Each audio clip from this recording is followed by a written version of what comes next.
Bonjour, alors là je vous fais une petite version courte de l'élimination de Stéphane.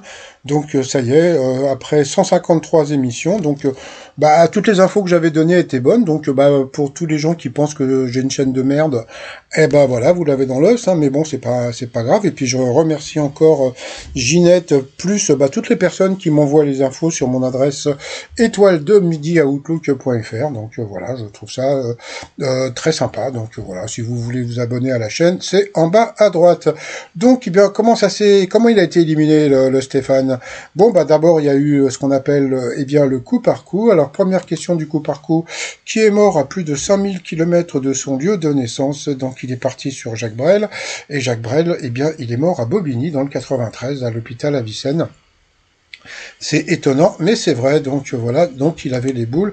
Mais bon, ça, il dit qu'il aurait dû réfléchir. C'est pas vrai parce que ça, je pense qu'il ne le savait pas. Donc bon, sur cette question, il est passé à l'orange. Ensuite, bon, après il y a eu une question sur Jeanne Masse. Là, bon, après ça a été Alexandre qui est passé à l'orange. Ensuite, quel personnage croise-t-on dans Boulet Bill? C'est Sarah qui est passée à l'orange. Et après, il y a eu la fameuse question. Donc, comme je l'ai déjà dit, hein, si vous me suivez depuis longtemps, je vous avais déjà expliqué comment le maître allait être éliminé. Donc, selon une étude sur les désirs secrets des Français publiée en 2022, qu'est-ce qui fait partie des 6 préférences sexuelles des Français? Et puis, tout le monde, bon, voilà, vous aviez le plan A3 dans un lieu public, etc. Lui, il est parti avec son patron. Voilà, donc ça semblait évident, mais bon, bah il est passé à l'orange. Voilà, donc à l'orange, donc au rouge. Et là, c'est pareil, parce que là, il vous dit oui, mais j'aurais dû mieux réfléchir. Bah non. Pourquoi? Bah avec son patron, c'est peut-être, voilà, on n'en sait rien, quoi. Donc voilà. Donc bon, bah il avait les boules d'être passé donc au rouge. Qui dit rouge dit duel. Il a pris Sarah de Tel Aviv en duel, qui est tombé donc sur la question, selon le sondage américain intitulé Le plus grand américain de tous les temps, qui arrive en première position. Donc, bah, ceux qui ont vu mes vidéos d'il y a plusieurs semaines le savent. Hein. Donc, bon, bah, elle a dit Ronald Reagan. Donc, bon, à partir de ce moment-là, ils ont posé la question à tout le monde. Le Stéphane, on lui a posé la question. Lui, il aurait dit Mohamed Ali. Ils ont envoyé la pupub. Au retour de pupub, bon, bah, on n'avait toujours pas la réponse. Euh, Sarah, on savait pas si elle était confiante ou pas. Jean-Luc Reichmann, appelez. Bon, passons. Et puis en fin de compte, eh bien, c'était la bonne réponse. Donc le maître de midi a été éliminé. Donc, comme on a pu voir, eh bien, Sarah était super étonnée. Donc, comme le chante la chanson, là, ABB Tel Aviv, voilà. Donc, bon, vous pouvez écouter cette chanson qui est passée hier à TPMP.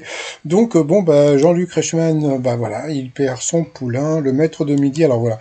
Ça a été le geste que j'ai trouvé très rigolo, c'est que, eh bien, le maître de midi, dès qu'il a perdu, il a enfilé la doudoune. J'ai trouvé que c'est la première fois que je vois ce genre de truc, et j'ai trouvé ça très classe.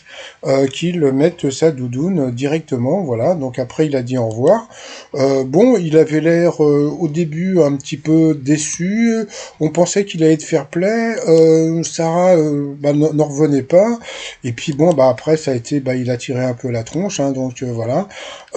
Bon, et puis après la tronche, bah, il a pleuré. Donc bon, bah, bon, normalement demain, vous allez le revoir encore hein, pour le chèque. Hein. Donc demain, il va repleurer puisque Z va lui chanter la fameuse chanson de l'élimination. Je pense que ça va être ou bien sur, comment dire, une chanson comment dire, brésilienne, ou bien de Michel Legrand. Donc en général, c'est une des deux. Bon, on verra si j'ai raison ou si j'ai tort demain. Donc voilà, donc il repart. Comme je vous ai dit hier, avec 568 343 euros, il n'a pas gagné grand-chose. Il a eu Jean-Luc Reichmann l'a pris dans ses bras. Et puis après, bon, bah, Alexandre, donc voilà, il a éliminé Sarah. C'est lui maintenant qui est le nouveau maître de midi. Ouais, sympa. Il est de Royan. Il s'appelle Alexandre. Regardez ce qu'il a fait. Vous voyez, comme je l'ai dit tout à l'heure, en 153 émissions, jamais le maître de midi a fait ce genre de geste par rapport à un candidat. Voilà, donc c'est ce qu'on appelle le fair play. Donc bravo à Alexandre, et puis bah voilà, donc bah, il fait la tête. Donc voilà, et puis Jean-Luc Reichmann, qu'est-ce qu'il dit? Il dit appelez, et puis bon bah sinon, bah il n'a pas gagné grand-chose là, Alexandre. J'espère que il va gagner un peu plus, et puis bah il nous a fait un cœur. Voilà. Allez, je vous dis à plus tard, et puis bah, passez une bonne journée, tout simplement, bye bye.